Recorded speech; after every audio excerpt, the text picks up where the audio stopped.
it's per deal. You know what I mean? It depends on Mhm. who you work with. Cause like I said, there are no rules. I just feel like in my situation, I was given some pretty good training wheels because these guys gave me all the tools to like learn. Definitely got behind me and what I was getting to create. What's up, man? Hey, Jordan, how are you? Doing great, man. How you doing? I'm doing well. I appreciate you doing this. Dude, thanks for having me. I appreciate you having me, man. Is the lighting and sound good? Yeah, it looks great. Cool. I Yeah, love I the was car gonna. seat mirror you have back there. I had one of those, my kids. Yeah. No, I was gonna do it outside because it was kind of nice this morning, but the rain came down, and so it was either in the truck or with the baby screaming the whole time. So Right felt on. like Well, the truck was the are you? move.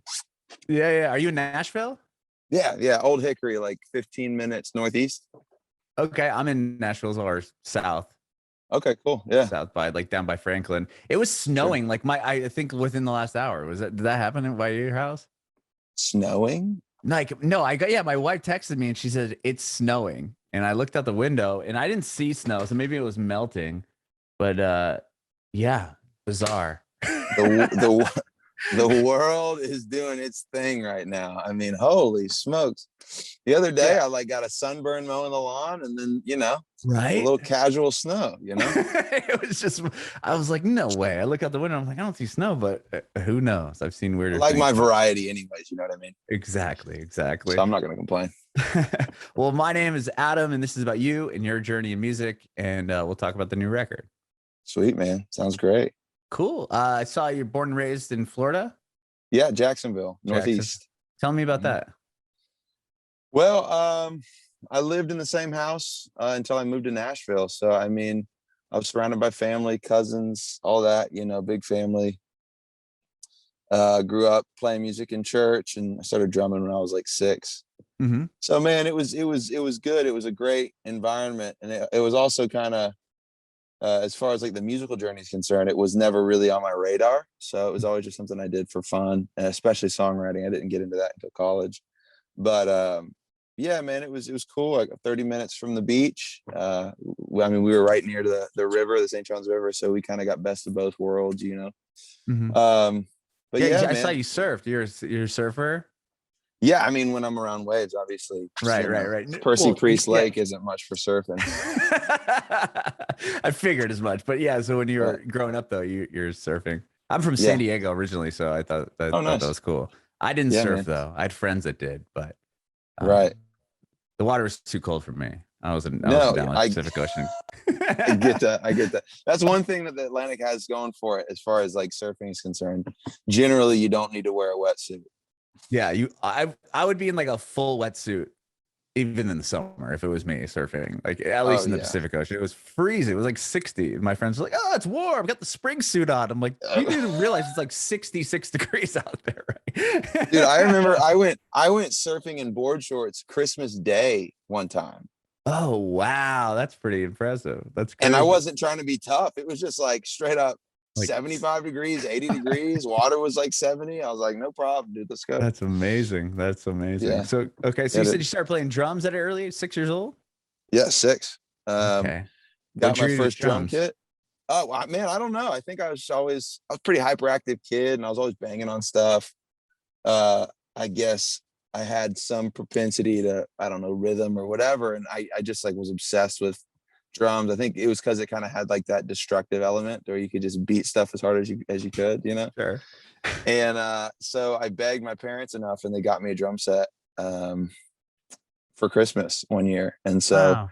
I kind of stuck with it and uh band all throughout school, middle school, high school, did drumline, march, and did all that. And then when I got to college, I was playing in some bands and like played for churches and different things like that. Still as a Just kind of, drummer? yeah, as a drummer, yeah, man. Okay. I mean, I started playing guitar when I was probably 15. I Mhm. my cousin Rick, he was playing guitar. He got a cool guitar one time, and he was into it and learned a bunch of songs. And like I was really into Jack Johnson back then, or I mean I still am. He just came out with a killer song, by the way, which I'm Oh, I'm stoked about. really? Yeah, he That's just put one cool. out today. But yeah, I Huh. mean that was like the first introduction I had to like guitar was Jack Johnson and all that stuff. And so I'm a big Jack Johnson guy, and I was listening to that, Dave Matthews, some different stuff, because I was like, all my cousins were older and they were into that stuff. And Mhm. so kind of got started there with guitar, but I didn't do anything like out until really till I moved to Nashville.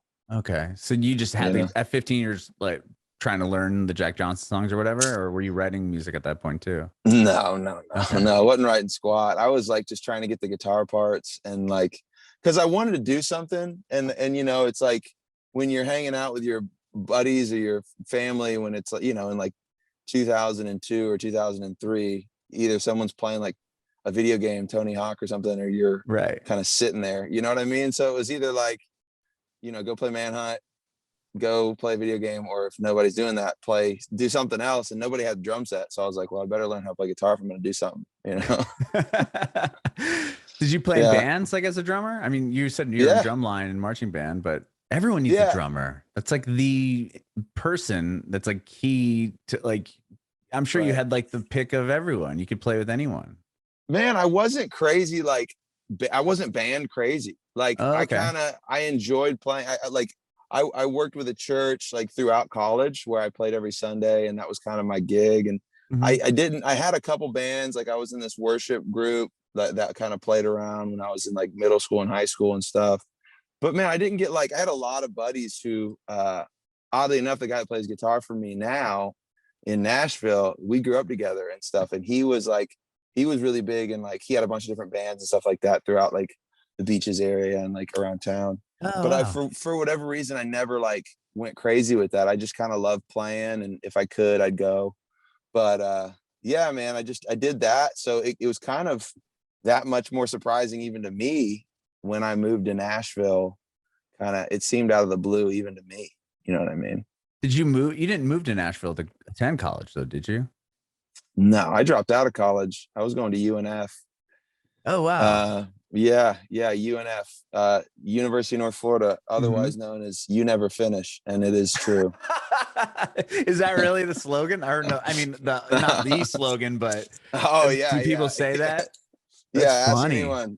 Ask any of my fellow Ospreys. They Yeah, it takes like 7 years to get a 4-year degree that's funny because in for San whatever Diego reason. there was Yeah, USD, University of San Diego, that people called the University of Spoiled Daughters because it was like so expensive to go there. it's hilarious, dude. No, it But was a that's good so school, funny. man. It was a good school. I just like, it wasn't my thing. I was 5 years in. I changed my major 3 times. I was just like, you know, I had a year left, so it's like I would have been 6 years just to get like a bachelor's and whatever. And Mhm. it was like, I don't know, it felt like God was like, hey man, go do something else. I don't know why I moved in. Like, to be completely honest, it was just like some weird thing to where I was like, I'm gonna move from Florida, which is, I mean, that's all I did. Like the school was like 15 minutes from the beach, so you go to the beach and surf and do stuff and get to do cool things. And then I was like, okay, I'm just gonna leave everything I do to move to Nashville, Were because I you just like, writing songs at that time? I guess. I'd Sorry to cut you off, but I'm curious. What would I'd Nashville written just be five random? songs. I'd written Okay. 5 songs. So I guess I just caught the bug, man. I had a good buddy, Ryan Nelson. He's a great artist in town in Nashville. And we went to high school together, and he got me started on writing songs. I was like, yo, man, I don't know anything about writing songs. Like, help me out. And like him and his brother, they were always in bands growing up. And they just kind of like, hey man, come write some songs with us. Did that whole thing, kind of coached me in. And I got a few under my belt. Well, what But drew it you to wasn't, that? I mean, like at one day, you're just like, I really want to write songs, or just something called to you, or it was a dude, it's like a bug. It's like it'll catch you, like you'll catch it. And for me, it's like my favorite thing to do. You know, it was like Mhm. something that didn't exist in my life, you know, 6 years ago or 7 years ago. It wasn't even an existing thing in my life. That's so crazy. Uh, and then now it's my favorite thing to do. It's one of my like the it's like the pinnacle of like personal expression and like therapy and all that stuff. It's like one of the most useful tools that I have, Mhm. speaking the language of songwriting for whatever that's worth, however well that is. I mean, that's not what it's all about. It's like you know, that's just like it, as my relationship with songwriting is just like that now, which is Mhm. crazy. You know what I mean? I never would have seen it coming. Yeah. Wow. So you had 5 songs. Your friends. well, you reached out to your friends and said, hey, I want to learn how to do this better or whatever. And then you guys wrote some Yeah. songs, you had a few songs under your belt. And then you're like, what, I'm done with, you said you just kind of had a calling to be like, I'm done here at school. I'm going to move to Nashville to pursue this. Yeah. I literally talked to everybody, like tried to get like my grandpa was paying for my college at the time. And I was like, we were kind of driving, we were in Georgia and he had this old farm and we were just kind of like driving around and I told him what I was thinking and he was like, yeah, man, you should probably go do that. And I was like, okay, that's weird that he's cool with that. And then like I told, Right. I talked to my Like, yeah, pastor you've been and he was paying like, for college. right. I was like, I'm gonna go Not to to finish. I'm gonna go do something I've never done before. And like I like That's awesome. I'm talking to my pastor, looking for him to be like, no, man, you should probably. And he was like, honestly, man, it sounds like a good idea. And then like I told my mom, and my mom was like, yeah, you definitely got to go. And I was like, what's going on here? That's awesome. And so, yeah. But to be fair, I did sell it as I was taking a month off. I was going to do 3 months. I was like, okay, I'll be in Nashville for 3 months. We'll see what happens. Mhm. You know what I mean? And so then, honestly, the person that gave me the biggest fight about it was the lady at admissions at UNF. I was like, hey, I just want my associates. Can I have my AA? She's like, well, that's gonna be $25. And I was like, okay. I mean, I didn't know I had to pay for the piece of paper, but sure, whatever. Yeah. And she goes, you only have a year left to get your bachelor's. And she was like really sour about it. I was like, listen, I hear what you're saying. Just give me my AA. I'm not coming back. I'll see you later. She's just looking at you as a dollar sign. She's like, okay. Yeah. She's like, we're not going to get another year of money from this guy. But I didn't even pay for the piece of paper. I still don't have my AA because $25. Like, come on, dude. That's funny. Somebody should pay. Somebody should just buy it for you, like for Christmas. You just it shows up as you're like, oh, there's my AA. That's amazing. Yeah. Thanks, guys.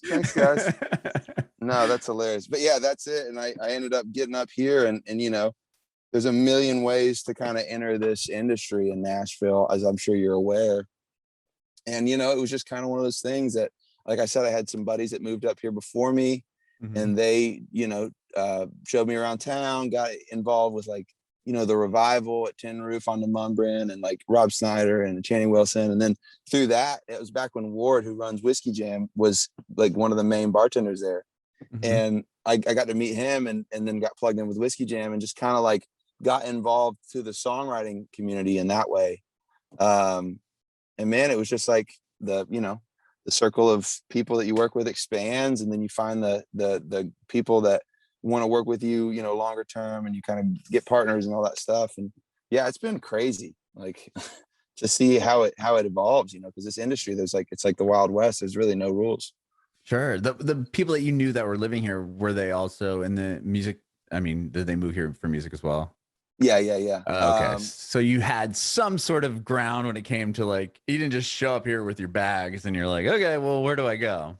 Right. Yeah. So I had my buddies were like, yeah, man, you go here. And so it was like, it started off with Tuesday night, we go to Revival. Wednesday night, we go to, what is it? I forgot what it was. Thursday night was Threesome Thursdays at Poorhouse. Monday was Whiskey Jam. So it was like literally you worked, and then that night you would try and get on a round or go just shake hands. It was just every night kind of doing that whole meet and greet thing. And yeah, man. So you just show up. For somebody listening that doesn't understand what I mean, I vaguely I get it. I understand what you're saying, but like a writer's round is when you can show up there, right, and hope that you can get up on stage, almost like if you were at a comedy night, like trying to get 5 minutes. Is that similar to what you were doing there? They can be like that. Most of them are like already booked, Okay. So it's like you go there, you shake hands with whoever's, the person that puts it on, and really anybody, not to say like writers rounds in a lot of ways help bars. So it's like if somebody wants to sign up and be like, hey, I'm going to go to X bar and I'll put on a writer's round if you'll do something. And sometimes they'll cut a deal with like drinks for the players or whatever. And it's just like, hey, you do this, I'm going to try and bring in some more foot traffic. And it starts that way. And sometimes the writers rounds kind of become their own thing to where it's like, that's why people show up. So it's like, once you get to know the person or people that put it on, you kind of like, hey man, I got some songs I want to showcase, and you'll get, you know, the opportunity to play 3 or 4 songs in a night. When if it's a popular round, it's like you could get 30 or 40 different eyes on it, and it's pretty helpful, man. It helped me a lot, you know. What was the first kind of moment that you were like validating moment? You're like, okay, and this is working. I need to keep, you know, going forward. Well, man, there's like a million little victories, but I think the thing that let me, because you know, when you start your own business, and especially in an industry that's so, you know, saturated. Right. I don't like using the word competitive, because a lot of the people are just like, really, everybody's trying to help it. You know, it's like, it's not competitive in the sense of like, you're going to steal my fans. It's like, it's just a lot of people. It's saturated, you know? Right. And so that's a great way to put it. When you're in a people here are like really uplifting for the most part, right? I mean, trying to help everyone. It's like rising tide lifts all ships kind of deal. And it's like, I mean, you can run into people that kind of might have that attitude, or they might have it for a little while and then come out of it. I mean, it's like, this is a journey for everybody, man. But for me, it's like, I think, I think it was when I got a pub deal, when I got my first pub deal with Seagale. That kind of gave me the validation of, okay, first of all, I actually have a time frame on contract that I'm going to get to work with these people, as long as they, you know, if they want to work with me through these different sections of time, you know, and I'm going to get a paycheck, you know what I mean? And it was like, that was the first time where it was like, okay, I'm not, I don't have to solely do landscape work or delivery work or whatever, bouncing, whatever I was doing, you know, anything you can do. And you can't really get a good job, you know? I mean, not to say that, I mean, no, there a lot of them aren't good jobs. You can't really get a really good job that pays really well, because you can't commit to it, right? Right. Because if you get a show, hey man, I got to be gone this weekend. I'm playing, you know, in Arkansas and Texas. I'll be gone from Thursday to Sunday. And they're like, well, you're, you know, on schedule. You're like, well, I'm gone. And so you can't be all in, right? Like on the other gigs, if you want to go all in with the music thing.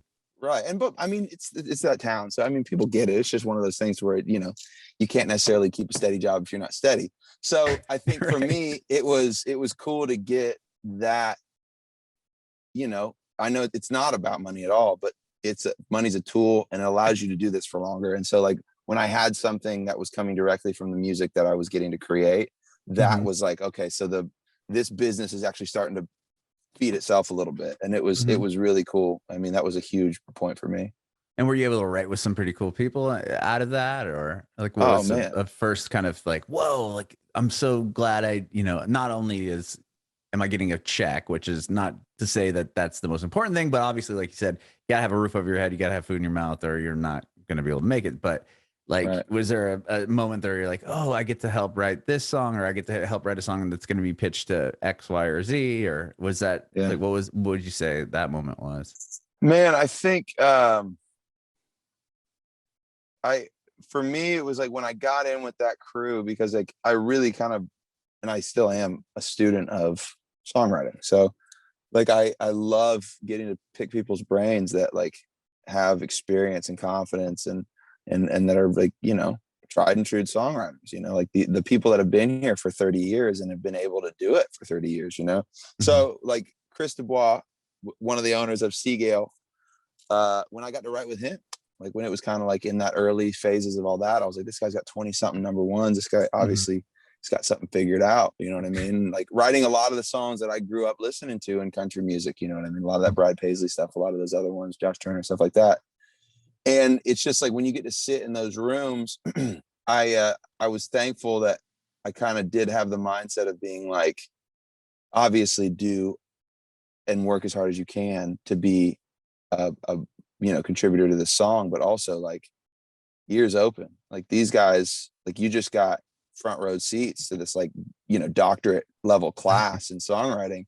You're doing it. So it was like one of those things to where it was like kind of surreal, but you still had to keep your wits about you to be able to be like, okay, I'm going to just come in completely open-minded, and to like recognize that these people have a skill set that I really want to kind of chisel out for myself. And like, that was a big deal for me. And I mean, to this day, like anytime I get in a room with accomplished songwriters, and even like brand new songwriters, like I now kind of have that comfortability to kind of even pick out like skill sets that new writers have that I'm like, that's great. Like, that's Mhm. really good. Like, I want to do that. You know what I mean? Mhm. So it's that was kind of where that all started, you know? Mhm. Not only do you get to work with certain people, but you can absorb what they're doing and, kind of build your own skill set while working, really, right? Yeah. And you learn how to learn too, right? You know, it's Mhm. like, uh, it's like when you see people doing it right and you learn the way to do it. See, dude, Nashville is such a cool place because it's like, I personally think the best songwriters in the world live in Nashville, Tennessee. Mhm. I think the Nashville way of writing songs is one of the best ways to get good at songwriting. You know what I mean? It's very Mhm. I structured, completely agree. Yeah. very structured. It's got a way of doing it. And depending on how like the commercial, like center of commerciality is, it changes a little bit, but it definitely has the like the system of like, right, right, right. And it's like there's Mhm. no better way to get good at songwriting because then you've got the rule of learn the rules to break them, learn the rules to carve your own path, and that takes getting to know yourself and just kind of putting the reps in. So it was like for me that was a huge deal to like actually Mhm. learn this is right. This person has done this right. I'm going to assume this is like true north, and then kind Mhm. of find your own path after that. Mhm. When you're working with a publisher and have a pub deal, are you still writing? Like a lot of the times, you're writing to kind of help other writers, right? Is that kind of part of the deal, or Yeah. writing songs to pitch to other artists? Like, are you also writing songs of your own and continuing to try to pursue like a solo career at that point, or is that like frowned upon? Like, I don't know how that works in the industry. I think a lot of ways it just depends on what the intentions are at the beginning of the deal. I was Okay. blessed because like Seagale was always like very much a family style kind of thing. Mm-hmm. And they were always just really generous with time and advice and just like creatively being like very accommodating to like for me, obviously. So my deal, my actual contract was involved in my artistry. So me being an Oh, artist was kind of assumed and was kind of it was one of the main points of the deal as well, as much okay. as writing songs for other people. So and you're kind of in the spot to where you do all of it. I mean, if you're writing 4 or 5 songs a week, I mean, you can kind of cover as much ground as you want, you know what I mean? And so as long as you have a team that's, supportive of what you're doing and you're able to like everybody understands what the intention is. I think for me, that was just a big deal that everybody was like on board to where it's Mm-hmm. never felt like there was a pushback to where it was like, hey, I'm doing this for me. Hey, I'm doing this for me, but like on this side of the genre, or this side of the genre, or whatever. Hey, this is a pitch for X, or this is can we try and put this on commercials or sync or whatever? And it's like they were always willing to kind of chase my attention deficit or whatever. Sure. So that Yeah. it's per deal. You know what I mean? It depends on Mm-hmm. who you work with because, like I said, there are no rules. I just feel like in my situation, I was given some pretty good training wheels because these guys were like gave me all the tools to like learn, but Mm-hmm. also definitely got behind me and what I was getting to create. Mm-hmm. And then 2018, you got a chance to do a tour? Is that what I read? Like Uh, you were selling merch or something, and yeah, yeah. you So got tell me about Muscadine, yeah, that. Muscadine Bloodline. They're an awesome band around town, like independent, killing it, country band. Mm-hmm. And I got to meet them through my manager at the time, who was their manager. And I was on the road drumming because when I got to town, because that's what I knew how to do. I got on the road with a buddy, and we were just kind of road dogging it out So of like this is this. pre-writing songs and everything, or No, when was I got the to town, I was writing. I was writing when I okay? got to town, but I didn't have like I wasn't selling that. I wasn't like, hey guys, I'm a Okay. I'm a songwriter. It was like I've been drumming for 10, 12 years, however long I've been drumming for. So this is And pre-pub deal. Sorry to cut you off. yeah, yeah. Oh, okay. Sorry. No, but I'm curious because I think this is the coolest story. Well, so yeah, so I'm in town. I 6 months in, I get on the road with Joe Fortner. Me and one of my buddies I grew up with that I was living with, we all like formed a band around this dude, and we just like got in his Ford Explorer and got a U-Haul and just ran all over the place in the Southeast and kind of learned what to do and what not to do. And I was like, man, I didn't come here to be a drummer. I want to be a songwriter and an artist. And so I got in touch with, Gary and Charlie from Muscadine, and they were like, yeah, man, if you want to, if you can sell some t-shirts and drive a Sprinter van, we'll, keep that opening slot for you. And I basically got exclusive opening for them for like 2 years. So we ran oh man, it was massive because they were bringing in crowds. Even then they were bringing in crowds in some of their like core fan areas. Like you're looking at 700, 800 people. Like that's huge. Like who does that? And they don't live in town for like a year or two or whatever. And so like I got to do that and really like, toss in the fire because I'd never done that before. I'd never played 45-minute sets and played my own music for like actually like paying customers. And so like I got to learn about all that stuff. And then as time went by, I ended up, that's when in 2018 I'd gotten that deal with Seagale. And then I also transitioned out of being the merch guy, but we were always good friends. And so they were like, hey man, follow us around during this tour. And so I got this truck bed, this camper that I put in the back of this truck actually, and just, ran as far north as, Buffalo, New York, as far south as Pensacola. Actually, I think we went down to Tampa, and then as far west as Wichita Falls, Texas. Drove every bit of it, slept in the truck and kind of learned a lot. Yeah. Learn the road. Oh yeah, man. I learned a lot. I learned that if you want to, you can save a lot of money if you have a Planet Fitness Black card. That's a $20 advice. A month, baby. Yeah. Yeah. Get a shower in. Oh yeah. Get a workout in, brush your teeth, shower, hop in the truck, go to bed, hit the road later. Yeah. Yeah, man. Oh, that's amazing. Yeah. Well, okay. So 2020 hits, and how does, obviously it affected everyone, but like in your sense, like did that allow for more time to write? I mean, you had a big song last year that I want to get to, but like, so you are writing, and then where were you when 2020 happens? And 2020 rough. The day, yeah, tornado, and then the world ended, and then the bomb, and like, I was bad. It was insane, man. Like so I was bouncing at Tin Roof, checking IDs the day before the shutdown. Oh wow. Remember the flatten the curve 2-week thing? Oh yeah. I never flattened, did it? No, not quite. It's still a little bumpy. Yeah, it's still a little bumpy on the road. Yeah. But I mean, it was scary, man. I was in a position to where like right when that happened, we found out that my wife was pregnant. Wow. And it was at the end, it was like towards the end of my first deal with Seagale, which was a 4-year deal.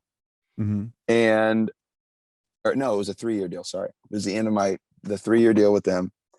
And it was just one of those times where it was like, nobody knows what's happening. The songs, nobody's playing, nobody's putting out music really. At the beginning, nobody knew what was going on. And I mean, it turned into like, everybody started putting out music, but at the beginning we were like, okay, is anyone even cutting? Like, what are we doing? Are we writing? And we were all just kind of like in limbo, but we just kept writing. I got on Zoom. We got on Zoom, and me and some buddies just like started hashing it out and trying to get some songs written, and ended up getting my first major label cut off I think it was the second Zoom song I ever wrote. It was that Better Than Me song that Riley Green cut and had Randy Owen sing on. Wow. And yeah, it was about what was going on. It was really cathartic, and it was validating. As dark as that time was and scary as that time was, it was really validating, because that was the moment to where like the conversation was, do you still write if there is no incentives? Can we do that? We're commercial writers. Do you write if no one's going to cut it? And the answer was yes. And it was very, very therapeutic. It just so happened that the opposite happened. We ended up getting a cut off of it. And that was really cool. But it did kind of turn into a thing to where I was like, man, the deal's almost up. I might have to move back to, Jacksonville. Like you're making money, but you're not necessarily making enough money to raise a family. So yeah, man, it just turned into kind of me figuring out how to do that, and then just be like, well, if I am going to leave, I might as well start writing stuff, like true stories, telling my story, right? Because it's like, I'm a dad, I'm going to be a dad, I'm going to have a son, and he, like, you know, my dad passed when I was young, and, you know, you just kind Mm-hmm. of start having these thoughts of like, you know, what if something like that happens to me, and like all that stuff, and it's dark, but you know, you can't not think that way. And Sure. I was like, man, I'm still chasing down info about my dad. I'm 28 now, 27 at the time. Mm-hmm. So I was like, man, I'm gonna see if I can create something. Just if my son goes, hey dad, say I don't pass, but hey dad, why was I born in Nashville? I go, here you go, bud. It's a journal. Here Hey, you go. turn Basically, this on. it's a song journal. Yeah. I love And that.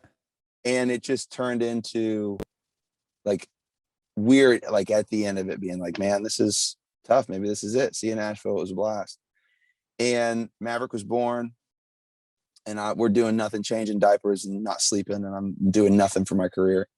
And I get a It's hard, man. I got 2 kids. I get it.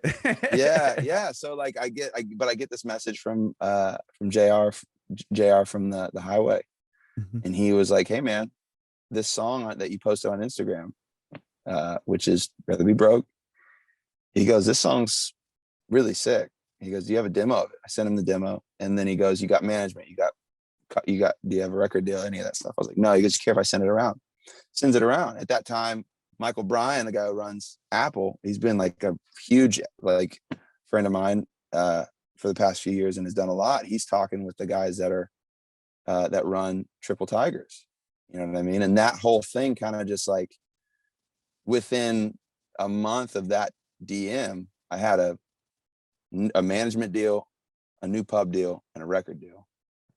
Whoa. It was insane. It was absolutely insane. That is so wow. What about like, I mean, that's crazy. That's right when you think that you're gonna have to pack up and leave, all these things land in your, I mean, that's huge. That is so huge. Yeah, man, it was a blessing. It was like, and then like my mother-in-law actually brought it up. She was like, hey, because my initial thing, like when I told my wife, I was like, hey, give me 5 years here. If there's no reason to stay at the end of 5 years, we can leave. You won't hear a peep about it from me. Mm-hmm. And March 16th, I think, or March 12th, one of those was my 5 year. And I signed that record deal like 2 weeks prior. And I didn't even think about it because all that stuff was going on. But it was like, you want to talk about perfect timing. It was like, I gave myself, it was 5 years. And then it was like 2 weeks before that. And then it all kind of came back around. I mean, it all worked to keep you here. Yeah. That's incredible. Yeah, it was crazy, man. Wow. And then those songs made it onto the EP, True Stories. Mm-hmm. And so that record's out now. And tell me about, putting out your first body of work, and now you have a label. Like that must have been a pretty validating moment as well. That was huge, man. That was huge. Like, I got to work with a couple different people on the EP. Rather Be Broke, I wrote with Stephen Carey and Ian Christian, and those are two dudes from Jacksonville too. Like I didn't even know them until I moved to town, and we wrote that song. And so that was kind of a cool full circle moment. And we got to record it with Jonathan Singleton and Austin Niverell. And like it just came out great. And then the other 3 songs on True Stories was with Dave Cobb, which was just an incredible experience as well.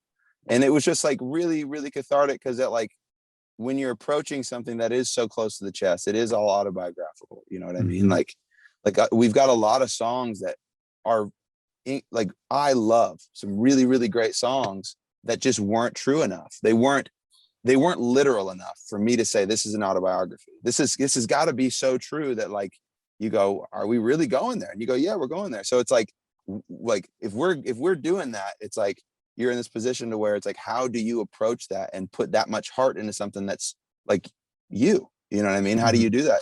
So it's like getting to do that with people that I had good relationships and like really good friends with, was like really helpful in that. And then when I went in to work with Cobb on it, with Dave Cobb on it, he doesn't do pre-production, which is like, flushing out the songs before you go in to record. He's like really spontaneous with that stuff. You go in, he hears a song day of, and you kind of figure it out from there. And I just remember being like, is that to kind of make sure that you catch any bit of inspiration that might have come through, instead of like kind of hashing too much of it out before you get in there? Yeah, man, I think that's what that is. It was definitely like foreign to me. So I was like, like taking notes the whole time. But it was like, I think that's what that is, because you just see it kind of like, it's like once you hit like, cause he'll be like, hey man, don't show me anything unless we're going to do it. Because it's like, once I start, he goes, once I start, I'm not going to stop. So it's like, show me what we're recording today, and then we're going to hit it. And, but like within 45 minutes, you're recording the, you know, the final thing, you know, it's kind of crazy. So I was like, so what do we do? What do I do to get ready for this? He goes, go back home. He goes, go back home and go see your family and go surf and go eat good food and bring that back. And I was like, go back home to Florida. Yeah. He goes, go back home for a little bit, bring it back here. And I was like, dang, man, it's tight. It's my favorite homework assignment I've ever gotten. Yeah. Man. Go home and have fun with your family. Oh, yeah, hey, okay. Go enjoy yourself. Yeah. So yeah, man, it was that's been crazy. Like, and we've got a full album coming, which I'm sure we'll get to talk about. But yeah, man, without saying too many words, which I'm obviously real good at, that's kind of been this whole experience with this album. Wow. So is with True Stories, I mean, hence the title, but are those just a bit of your autobiography, and what this new record, like the full length, is going to be like more of that, or like kind of walk me through this? It's going to be straight out of my life.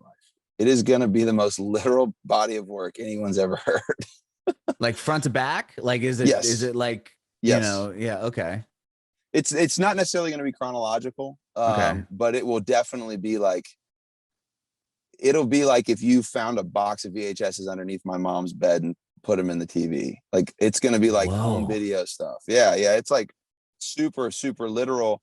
And you're nervous about, first of all, if they don't like it, it's bigger than just being like, hey, I didn't like that melody. It's like, it's me, you know? Right. So that's scary. Right.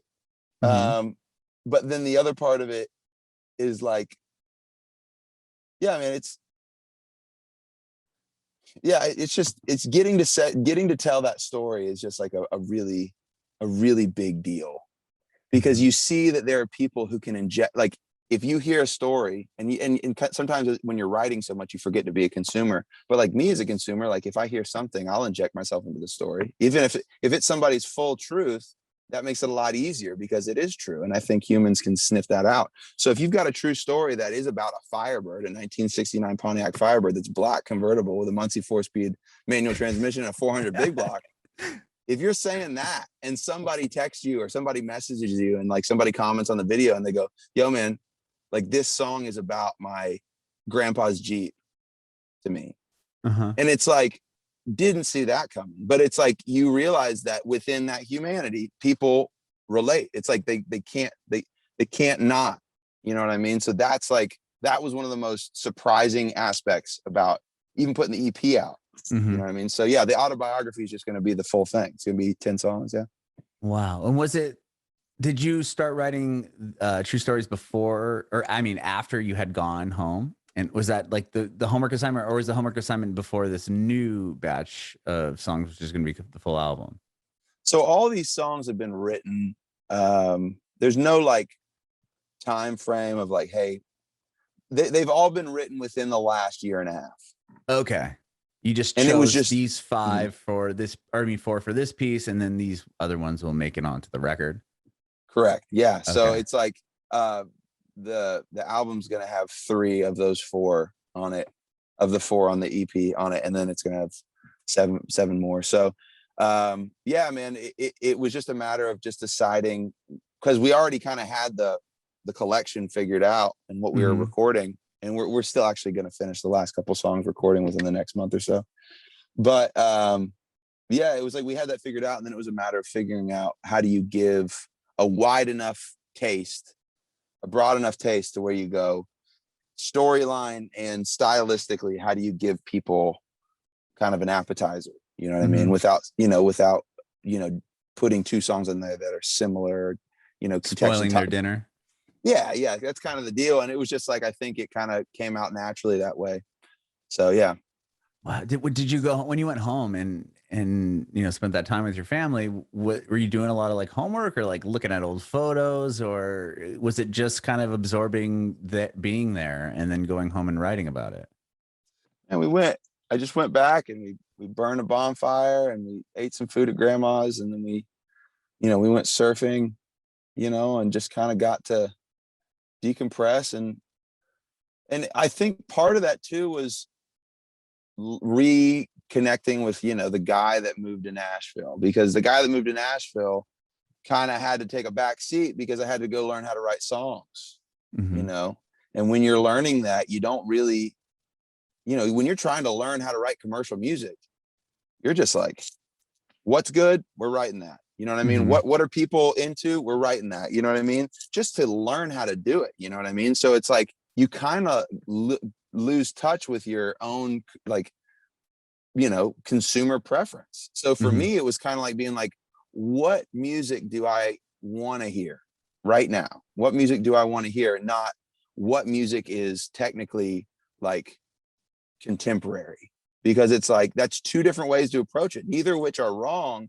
But if I'm putting my name on something, and this is an autobiography, and I want to know how these songs are going to sound, I kind of have to figure out what I like to listen to in the first place, because it's been a few years since I really bothered to even think about that, Yeah. So was that, you get back and you kind of, was it, or like emotions flowing through you when you got back? You're like, okay, you were able to obviously find that person. And was that like a difficult task, or did it kind of just come naturally because you had time to kind of decompress and reflect? Yeah, I think he came back pretty easily. But I also had a lot of other things that were kind of putting me back in that space too. Like having a son. I mean, you having kids, it's like, it's not a matter. I think one of the biggest things about having a child is like your whole life, it's not all about you, right? Like, hey, it's not all about you. The world doesn't revolve around you. And then when you get married and you kind of learn like, yeah, maybe it doesn't all revolve around me. Like, because you have to kind of accommodate another person, but they're an adult that lives their own life. So you're not responsible for them. Then you have a child, and the child is fully and wholly responsible, or you're wholly responsible for this child. And then you actually have to live the fact that this world doesn't revolve around you. There's bigger things and more important things, and allowing, and that happening kind of put me into like that proper headspace, and like kind of reprioritizing things to where it was less about the rat race of trying to get somebody else to cut your music, because it's hard, man. It's like the industry is saturated, like I said. So it's like getting out of that place to be like, let's see which ones are right, which songs are we going to go with, and how is it going to feel? And like, to be able to do that just required a little bit of detaching, like a little bit, just a little hands off, little back off for a second, kind of get a bigger perspective, Amazing. Well, I can't wait to hear the other songs that you have that are going to be on this record. What you have released so far is amazing, and I appreciate you taking time to do this away from your family. I mean, you're in your car, so that's awesome. Yeah. Right. But I thank you so much, Jordan. This has been great. I do have one more question. I want to know if you have advice for aspiring artists. Absolutely. I think right now I'm in this headspace of like making sure that you, if you're an artist and you aren't writing your own music, that you find music to record that you feel like you listen to, and really give no other thought to it. And then if you're a writer, do the same thing, except about the way you approach your music. You know what I mean? It's like, if you're going to write music, only be concerned about whether or not you like it, because I think it's always a shot in the dark, but you have a higher chance of hitting a target that you set up than hitting someone else's that you don't know where it is. So I think it's important to make sure that you're very in tune with the music that you like, that kind of touches that intangible thing that you just go, I don't know. Like, at the end of the day, I just love this music, and that's why I'm doing it.